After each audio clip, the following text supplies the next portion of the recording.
തോട്ടപ്പള്ളി സ്പിൽവേയുടെ പ്രവർത്തനങ്ങൾ ഞങ്ങൾ നടത്തിയതിനെ അത് വലിയ എതിർപ്പ് അന്ന് കോൺഗ്രസും ചില കോൺഗ്രസ് നേതാക്കളും എല്ലാം കൂടി അവിടെ ചെന്നുകൊണ്ട് നടത്തിയതാണ്. ഞങ്ങൾ ആ പ്രവർത്തനത്തിൽ നല്ല രീതിയിൽ മുന്നോട്ട് പോകുക തന്നെയാണ് ചെയ്തത്. എന്തായിരുന്നു കാരണം? തോട്ടപ്പള്ളി സ്പിൽവേ എന്ന് പറയുന്നത് അന്ന് വളരെ ഇടുങ്ങി നിൽക്കുകയായിരുന്നു. അത് നല്ല നിലക്ക് വീതി കൂട്ടി അങ്ങോട്ട് വെള്ളത്തിൻ്റെ ഒഴുക്ക് സുഗമമാക്കണമായിരുന്നു.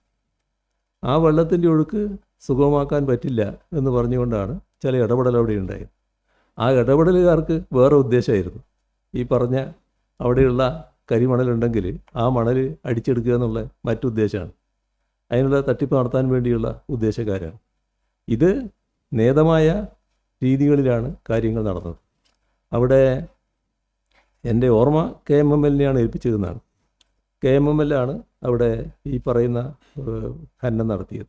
ആ മണ്ണ് അതിൻ്റെ ഭാഗമായിട്ട് ലഭിക്കുന്ന കരിമണൽ അവർ ഉപയോഗിക്കുന്ന നിലയാണ് ഉണ്ടായിട്ടുള്ളത്. ഇതൊക്കെ ഇതിൻ്റെ ഭാഗമായിട്ടുള്ള ഗുണം നമ്മുടെ കുട്ടനാട് പ്രദേശത്തിനടക്കം പിന്നീടുണ്ടായല്ലോ. കഴിഞ്ഞ പ്രാവശ്യം വലിയ തോതിൽ വെള്ളം കയറാതിരിക്കുന്നതിന് ഇവിടുത്തെ ഒഴുക്കൊരു ഘടകമായല്ലോ. ഇനിയും അത് വീതി കൂട്ടേണ്ടതായിട്ടാണ് ഇരിക്കുന്നത്. ഇനിയും വീതി കൂട്ടുക തന്നെ ചെയ്യും. എത്ര തെറ്റായ നിലപാടായിരുന്നു അന്ന് സ്വീകരിച്ചത് അതിനെ എതിർത്തുകൊണ്ട്. ആ എതിർത്ത മാനസികാവസ്ഥ വെച്ചുകൊണ്ട് ഇപ്പോഴും എന്തൊക്കെയോ ജൽപ്പനങ്ങൾ നടത്തുന്നത് മാത്രമേ ഉള്ളൂ. അത് ശരിയായ നടപടിയായിരുന്നു. ഒരു പെശകും അതിലില്ല. നാടിന് വേണ്ടിയുള്ള നടപടിയായിരുന്നു. അത് അതേ രീതി തന്നെ കണ്ടുകൊണ്ടാണ് ഗവൺമെൻറ് തുടർ നടപടികൾ സ്വീകരിച്ചു പോകുന്നത്. അതിന് കൂടുതൽ വീതി കൂട്ടുക എന്നുള്ളത് മാത്രമേ ഉള്ളൂ. അവിടെ വെള്ളം സുഗമമായിട്ട് ഒഴുകിപ്പോകണം. ആ വെള്ളം ഒഴുകിപ്പോകുന്നതിന് തടസ്സം നിന്നാൽ അത് ഒരു തരത്തിലും അംഗീകരിക്കില്ല. അത് എത്ര ദിവസം സമരം നടന്നുള്ളതൊന്നും പ്രശ്നമല്ല. അത് ആവശ്യമാണോ ആവശ്യമല്ലേ എന്നുള്ളതാണ്. നാടിന് ആവശ്യമുള്ളൊരു കാര്യത്തെ തടയാൻ ആര് പുറപ്പെട്ടാലും അത് അംഗീകരിക്കാൻ പറ്റില്ല. തടയാൻ നോക്കിയല്ലോ, തടയാൻ കഴിഞ്ഞോ? അതാണ് സർക്കാരിൻ്റെ സുചിന്തിതമായ നിലപാട്. അല്ല, സമരരംഗത്ത് ആരൊക്കെ വന്നു എന്നുള്ളതല്ല. അവിടെ സമരം നടത്തിയവർ പിന്നീട് അതിൽ നിന്ന് പിന്മാറി അവിടെ കാര്യങ്ങൾ നടന്നിട്ടുണ്ട്. നല്ല രീതിയിൽ കാര്യങ്ങൾ പിന്നീട് നടക്കുക തന്നെയാണ് ചെയ്തത്. അതാണ് കാണേണ്ടത്.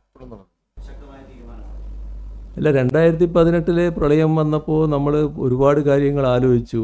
അതിൻ്റെ ഭാഗമായിട്ട് പ്രധാനപ്പെട്ട ഒരു ആശയം വന്നത് ഈ റൂം ഫോർ റിവർ എന്നൊരാശയം വന്നല്ലോ. റൂം ഫോർ റിവർ എന്ന ആശയം പിന്നെ അതവിടെ പോയി എന്ന് പിന്നീട് ചോദിക്കുന്ന ചോദ്യങ്ങൾ കേട്ടിട്ടുണ്ട്. യഥാർത്ഥത്തിൽ വിവിധ കാര്യങ്ങളിലൂടെ നടപ്പാക്കുകയാണ്.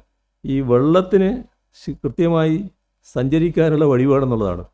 അതല്ലെങ്കിൽ അത് വല്ലാതെ കയറിപ്പോവും. അതാണ് ഈ റൂം ഫോർ റിവർ എന്നതുകൊണ്ട് ഉദ്ദേശിക്കുന്നത്. അത് ഒരു കാലാവസ്ഥയുടെ മാറ്റത്തിനനുസരിച്ച് അല്ലെങ്കിൽ കാലവർഷം കൂടുമ്പോൾ അതിൻ്റെ ഭാഗമായി വർദ്ധിക്കുന്ന വെള്ളത്തിന് നിൽക്കാനുള്ള ഇടം വേണം. അപ്പോൾ അത് തടയുന്ന സ്ഥിതി വന്നാൽ ഇപ്പോൾ ഈ വീതിയിൽ പോകേണ്ട വെള്ളം ഇത്ര സ്ഥലത്തുകൂടിയേ പോകുമെങ്കിൽ വളരെ കുറഞ്ഞ തോതിലല്ലേ പോകും. അപ്പോൾ അത് നല്ല രീതിയിൽ പോകുക എന്നുള്ളതിനാണ് സ്പിൽവേ നല്ല രീതിയിൽ വികസിപ്പിക്കാനുള്ള നടപടിയെടുത്തത്. അവിടെ എന്താ സംഭവിച്ചത്?